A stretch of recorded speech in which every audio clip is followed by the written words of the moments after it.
আমরা test match খেলতে চাই আসলে। আমরা প্রত্যেকটা দলের সাথে খেলতে চাই। আমার মনে হয় যে এখন অস্ট্রেলিয়া, ইংল্যান্ড, ইন্ডিয়া এই টিমগুলোর সাথেও আমরা বেশি বেশি টেস্ট খেলতে চাই, হোম অ্যান্ড অ্যাওয়ে বোথ। কারণ আমি যেটা বললাম যে আমরা যখন ম্যাচ খেলার সুযোগ পাবো, ওই নতুন এক্সপিরিয়েন্সগুলো আমাদের যখন হবে, তখনই টিম আস্তে আস্তে বিল্ড করবে। আদারওয়াইজ একই দলের সাথে বারবার খেলা, একই কন্ডিশনে খেলা, এটাতে আসলে টিম বিল্ড করাটা কঠিন। সো আশা তো থাকবে যে আইসিসি আমাদের বেশি বেশি সব দলের সাথে টেস্ট ম্যাচ দিবেন। এখন আমরা বেশি ম্যাচ খেলার সুযোগ পাচ্ছি, এটা একটা পজিটিভ দিক। বাট অস্ট্রেলিয়া, ইংল্যান্ড, ইন্ডিয়া ওনাদের সাথেও যদি আমরা আরও বেশি ম্যাচ খেলতে পারি, অবশ্যই এটা আরও ভালো হবে আমাদের দলের জন্য। না, আমার মনে হয় এই লাস্ট 1 ঘন্টার ইমোশনটা এক্সপ্লেন করা মুশকিল, কারণ অনেস্টলি ওরা ভালো ব্যাটিং করছিল, আমরা একটু আন্ডার প্রেশারও হয়ে গেছিলাম, to be very honest. But একটা জিনিস আমি বলবো যে আগের টেস্ট ম্যাচগুলোর থেকে আস্তে আস্তে এখন ওই ইমোশনটাকে কন্ট্রোল করা, প্যানিক না করা, এই জিনিসটা একটু বেটার হয়েছে আমি বলবো। বাট এই জায়গাটাতে আরেকটু ইমপ্রুভমেন্টের দরকার আছে। বড় দলগুলো হয়তো আরও কাম থাকে, বাট এই জায়গাটাতে ইমপ্রুভ হয়েছে। সো এই জায়গা থেকে আমি খুশি ক্যাপ্টেন হিসেবে। আর ওভারঅল হ্যাঁ, 10 দিনের একটা টেস্ট ম্যাচ খেলতে পেরেছি 2টা, এটা অবশ্যই একটা প্রাউডের ব্যাপার। কারণ নর্মালি আমরা এইভাবে আসলে 5 দিন করে ক্রিকেট খুব একটা খেলিনি অতীতে। সো এটা একটা ভালো ইমপ্রুভমেন্টের জায়গা। পুরা টিম হিসেবে খেলতে পেরেছি, প্রত্যেকটা প্লেয়ার যেভাবে হার্ডওয়ার্ক করেছে, ব্যাটসম্যান, বোলার, যারা ম্যাচ খেলার সুযোগ পায়নি, কোচিং স্টাফ, টিমে যারা হেল্প করার জন্য থাকেন, সবার আমার মনে হয় কন্ট্রিবিউশন ছিল এবং সবাই চাচ্ছিল যে আরেকবার আমরা এরকম একটা ভালো রেজাল্ট করতে পারি কিনা। সো ওভারঅল আমি অ্যাজ এ ক্যাপ্টেন খুবই প্রাউড ফিল করছি প্রত্যেকটা প্লেয়ারের এই ওয়ার্ক এথিকটা দেখে। অবশ্যই প্রত্যেকটা টেস্ট ম্যাচই দেখেন জিততে পারলে ভাল লাগে। তার মধ্যে যদি এরকম ডমিনেট করে এরকম কোয়ালিটি একটা টিমের এগেনস্টে যদি জিততে পারো, অবশ্যই এটা প্রাউডের ব্যাপার। এটার পেছনে অনেক পরিশ্রম ছিল প্রত্যেকটা প্লেয়ার। আমি যেটা বললাম যে সবাই প্রিপারেশান নিয়েছে, কষ্ট করেছে এবং মাঠে গিয়ে টিমের জন্য খেলার চেষ্টা করেছে। কিছু প্লেয়ার ফেল করেছে, কিছু প্লেয়ার টিমের জন্য করতে পেরেছে। বাট আমাদের একটাই চিন্তা ছিল যে কিভাবে এই 2টা ম্যাচ আমরা জিততে পারি। সো ওই জায়গাটা থেকে আমি বলবো যে সবার ওই কষ্টটা বিফলে যায়নি। এখান থেকে আমাদের সামনের দিকে আরও এগিয়ে যেতে হবে এবং আমি মনে করি যে আরও কিছু কিছু জায়গা আছে, যদি আমরা ফাইন টিউনিং করে ইমপ্রুভ করতে পারি, তাহলে এই টিমটা আরেকটু বেটার অবস্থানে যাবে। না, ওইরকম তো বুঝি না, কারণ আমরা মাঠে আমাদের কাজ নিয়ে ব্যস্ত থাকি। বাট গ্যালারিতে যে কয়েকজন দর্শকই ছিল, তারা যেভাবে সাপোর্ট করেছে, এটা অবশ্যই তাদেরকে ধন্যবাদ যে তারা টেস্ট ম্যাচে সেভাবে সাপোর্ট করেছে। এবং একটা সময় আজকে দেখছিলাম যে যখন উইকেট পড়ছিল না, গ্যালারি থেকে ওই সাপোর্টটা আমরা পাচ্ছিলাম, যে কয়জন মানুষই ছিল। সো এটা একটা নতুন জিনিস। আমি বলবো যে টেস্ট ক্রিকেটে দর্শকরা কম বেশি যাই আসছে, তারা ওই খেলার মোমেন্টামটা বুঝতে পেরে আমাদেরকে ওই সাপোর্টটা দিয়েছে। সো তাদেরকে একটা থ্যাঙ্কস দেওয়া, তারা একটা থ্যাঙ্কস প্রাপ্য এখন পর্যন্ত। বাট আমি মনে করি যে সামনে আরও অনেক টেস্ট ম্যাচ বাংলাদেশ খেলবে, ওইখানে আরও ভালো ভালো অ্যাচিভমেন্ট হবে, এটাই আশা থাকবে। ওভারঅল আমি বলবো যে এই 4টা ম্যাচ অনেক স্পেশাল। আমরা অনেক ভালো ক্রিকেট খেলেছি। বাট আমি বলবো, যেটা সবসময় আমি বলি, যে আমাদের টেস্ট টিমটা আস্তে আস্তে বিল্ড করতে হবে। আরও অনেক জায়গা আছে ইমপ্রুভমেন্টের, ওই জায়গাগুলো ঠিকঠাক করতে হবে। সো ওই জায়গাগুলো ঠিকঠাক করে যখন আমরা দেশে এবং দেশের বাইরে কনসিস্টেন্টলি ভালো খেলবো, তখন আমি বলবো যে না, আমাদের টিমটা আগের থেকে ভালো অবস্থানে যাচ্ছে। আমি বলবো না একদম ওই জায়গাটাতে আমরা পুরোপুরিভাবে পৌঁছাই গেছি। বাট একটা জিনিস দেখেন, আপনার হাতে যখন কোয়ালিটি বোলিং অ্যাটাক থাকবে, ওই টাফ টাইমটা আমরাও এখন দিতে পারি বা দিতে পারছি আস্তে আস্তে। সো ওই জায়গাটা থেকে এই ব্যাটেলগুলো যখন হয়, তখন আমি বলবো যে একটু আমরা আগাই থাকি, কারণ আমাদের হাতে ওই ধরনের অস্ত্র আছে। আমরা বোলিং বা ফিল্ড প্লেসমেন্ট করে ওই অ্যাটাকটা ওদেরকে করতে পারি। পাশাপাশি যে বিষয়টা আপনি মেনশন করলেন, টেস্ট ক্রিকেটে এই জিনিসগুলো হয়, এটাই আসলে সৌন্দর্য। সো ওই জায়গাটাতে, ওই মোমেন্টগুলোতে যারা মেন্টালি জিতবে, আমার মনে হয় বোলিং ব্যাটিংয়েও তখন বাড়তি একটা সুবিধা বোলাররা পায়। সো এটা ভালো লেগেছে অ্যাজ এ ক্যাপ্টেন, যখন দেখি যে মাঠে ওই টাফ টাইমটাও আমরা দিতে পারছি, এটা অবশ্যই একটা ভালো লাগার বিষয়। প্রথমটা কি ছিল? খুব ইম্পর্টেন্ট কোশ্চেন। আমার মনে হয় যে এরকম খুব কমই হয়েছে এবং আমরা সবসময় ড্রেসিং রুমে আলাপ করতাম যে ক্রাঞ্চ মোমেন্টে বা টাফ টাইমে কীভাবে আমরা একটা দল হিসেবে দলকে একটা ভালো অবস্থানে নিয়ে যেতে পারি। এই টেস্টে আমি বলবো যে টসে হারার পর এরকম কঠিন সময়ে ব্যাটসম্যানরা ভালো রান দিয়েছে বোর্ডে 2 টেস্ট ম্যাচেই। কারণ ব্যাটিং ফার্স্ট অনেক চ্যালেঞ্জ ছিল আর তাদের ভালো পেস বোলারও ছিল। সো আমি বলবো যে এটা হিউজ ইমপ্রুভমেন্ট। পাশাপাশি ফার্স্ট টেস্টের ডিক্লিয়ারেশনটা একটা অনেক বড় ব্যাপার ছিল এবং নতুন একটা জিনিস ছিল বাংলাদেশের ক্রিকেটে। সো এই 2টা জিনিস আমি বলবো যে ভবিষ্যতে আমাদেরকে আরও কনফিডেন্স দিবে এবং ওই বিশ্বাসটা জোগাতে সাহায্য করবে যে না, যে কোনো সিচুয়েশনে, যে কোনো কন্ডিশন থেকে আমরা দলকে ভালো অবস্থানে নিয়ে যেতে পারি। আগাচ্ছে আস্তে আস্তে লাস্ট 2-3 বছর ধরে আমি বলবো যে ইমপ্রুভ হচ্ছে, আগাচ্ছে, বাট স্টিল যেটা আমি বারবারই বলি যে আরও উন্নতির জায়গা আছে। বাট হ্যাঁ, ওভারঅল আমি বলবো যে খুব ভালো অবস্থানে আছি আমরা এবং খুব সুন্দরভাবে সামনের দিকে যাচ্ছি। ইম্পর্ট্যান্ট এটা আমরা কিভাবে ধরে রাখি, ইম্পর্ট্যান্ট কিভাবে আমরা এই সময়গুলোতে আরেকটু বেটার ক্রিকেট খেলতে পারি, ইম্পর্ট্যান্ট আমরা যখন আরও চ্যালেঞ্জের মুখে পড়বো, স্পেশালি সাউথ আফ্রিকা অস্ট্রেলিয়ার সাথে আমাদের খেলা আছে, ওই জায়গায় আমরা কত কম্পিটিটিভ ক্রিকেট খেলতে পারতেছি, এই জায়গাগুলো ইম্পর্টেন্ট। খেলা হারা জিতা এগুলো থাকবেই, বাট 5 দিন কষ্ট করে খেলা, ওই টিমরে টাফ টাইম দেওয়া, এই জিনিসগুলো আমি ক্যাপ্টেন হিসেবে চিন্তা করি যে কিভাবে এই ইমপ্রুভমেন্টটা হয়। ইমপ্রুভমেন্টের জায়গা যদি বলেন, আপনি দেখেন বোলারদেরকে নিয়ে অনেক ভালো কথা হচ্ছে, স্পেশালি পেস বোলাররা দারুণ বোলিং করেছে, স্পিনাররা তো আমাদের সবসময় বল করে, কিন্তু তারপরেও যদি আপনি খুব কাছ থেকে দেখেন, আমরা নতুন বলে আরেকটু বেটার বোলিং করতে পারি, আমরা অনেক রান লিক করে ফেলি sometimes, most of the time. So এই জায়গাটাতে যদি আমরা আরেকটু শুরু থেকেই অপোনেন্টকে আরেকটু টাফ টাইম দিতে পারি, তাহলে টিমের জন্য ভালো হবে।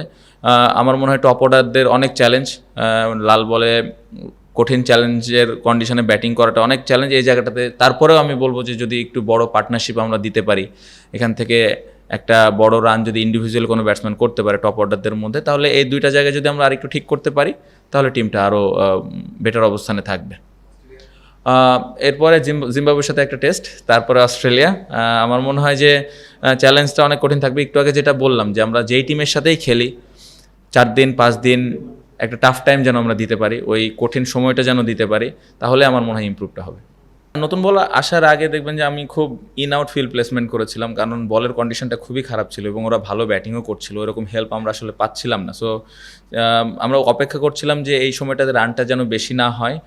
নতুন বল আসলে জানি যে নতুন বলে ব্যাটিং করাটা কঠিন হবে, কারণ আমাদের যে কোয়ালিটি স্পিনার এবং পেস বোলার আছে, আমরা হয়তো ওদেরকে আবার টাফ টাইমটা দিতে পারবো। সো তাইজুল ভাই অতীতে অনেকবার এরকম নতুন বলে বোলিং করেছে এবং তাইজুল ভাইয়ের যে স্কিল আছে, যে ধরনের উনি বোলিং করে থাকেন, নতুন বলে ব্যাটসম্যানের জন্য অনেক চ্যালেঞ্জ থাকে সেট ব্যাটসম্যানের ক্ষেত্রেও। সো ওই সুযোগটাই আমি নেওয়ার চেষ্টা করেছিলাম এবং আলহামদুলিল্লাহ তাইজুল ভাইটা টিমের জন্য ডেলিভার করতে পেরেছি। আউটস্ট্যান্ডিং। আমার মনে হয় এটা নিয়ে সবসময় আমরা অনেক বেশি স্ট্রাগল করেছি একটা সময়, বাট এই সিরিজে আমি বলবো তাইজুল ভাই, শরীফুল, তাসকিন ভাই, ইভেন রানা 27 বল খেলেছে প্রথম টেস্টে একটা ইনিংসে। সো হিউজ ইমপ্রুভমেন্ট, এবং আমি বলবো যে এই জায়গাটাতে তাদের যে ব্যাটিংয়ের অ্যাবিলিটি আছে, তারা যদি এই জায়গাটাতে কষ্ট করতে থাকে, আরও দলকে ভালো একটা অবস্থান দিতে পারবে। এনজয় করছি, অবশ্যই এনজয় করছি। এই প্লেয়ারগুলোর সাথে অনেক লম্বা সময় ধরে একসাথে আছি, খেলি, ডোমেস্টিকে খেলা হয়, বিপিএল, বিসিএল, এনসিএল, অনেক জায়গাতেই খেলা হয়, একজন আরেকজনের চিন্তা ভাবনা সম্পর্কে জানি। সো কাকে কোন সময় ইউটিলাইজ করলে টিমের বেনিফিট হবে ওই সম্পর্কে একটা ভালো ধারণা আছে।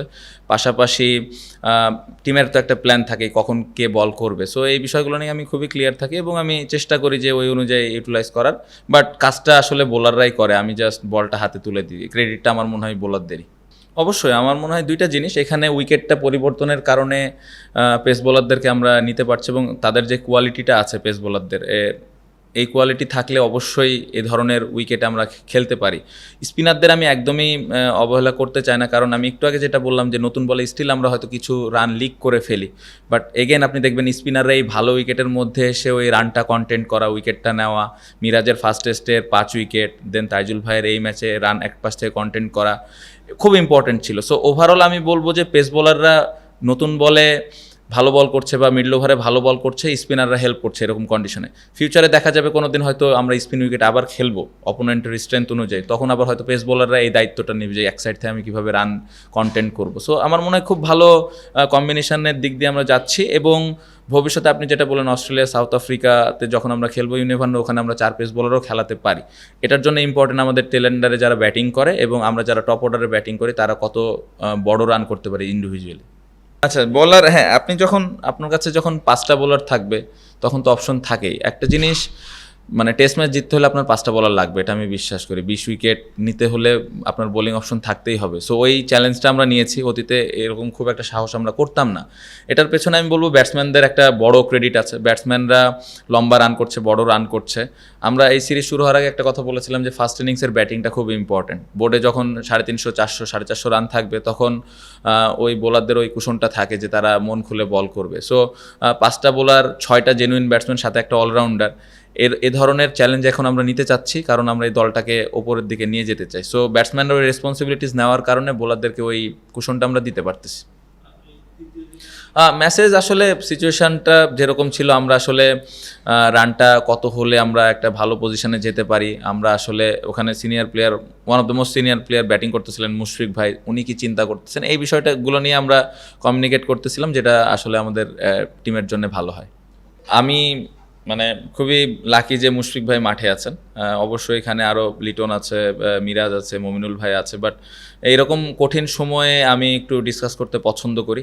এবং সব থেকে ভালো লাগার বিষয় হলো যে 4-5টা নাম আমি বললাম, সবাই খুব নিজে থেকে এসে ওই ফিডব্যাকগুলো দেয় আসলে টিমের জন্য করলে কি ভালো হবে, কারণ আমি খুবই ওপেন, আমি শুনতে পছন্দ করি, কারণ এই টিমে যেই 15-20 জন যারাই খেলে এই সেট আপের মধ্যে সবাই টিমের কথা চিন্তা করে, সবাই খুবই ভালো, টিমের জন্য যেটা বেটার হয় ওই ডিসিশনগুলো দেওয়ার চেষ্টা করে। সো আমি এদিক থেকে বলবো খুবই লাকি যে মুশফিক ভাই, লিটন, মমিনুল ভাই, মিরাজ সবাই আমাকে ওই হেল্পটা করেন। এরকম আর স্পেশালি এরকম কঠিন সময়ে ডিসিশন নিতে অনেক সময় কঠিন হয়, তো আশেপাশে থেকে এরকম হেল্প পেলে তো অবশ্যই এটা বাড়তি একটা পাওয়া। আমার মনে হয় লিটন আউটস্ট্যান্ডিং, মানে এটা আসলে টিমের জন্য খেলা আসলে যাকে বলে, আমি বলবো যে ওর ওয়ান অফ দ্য বেস্ট 100 আমি মনে করি।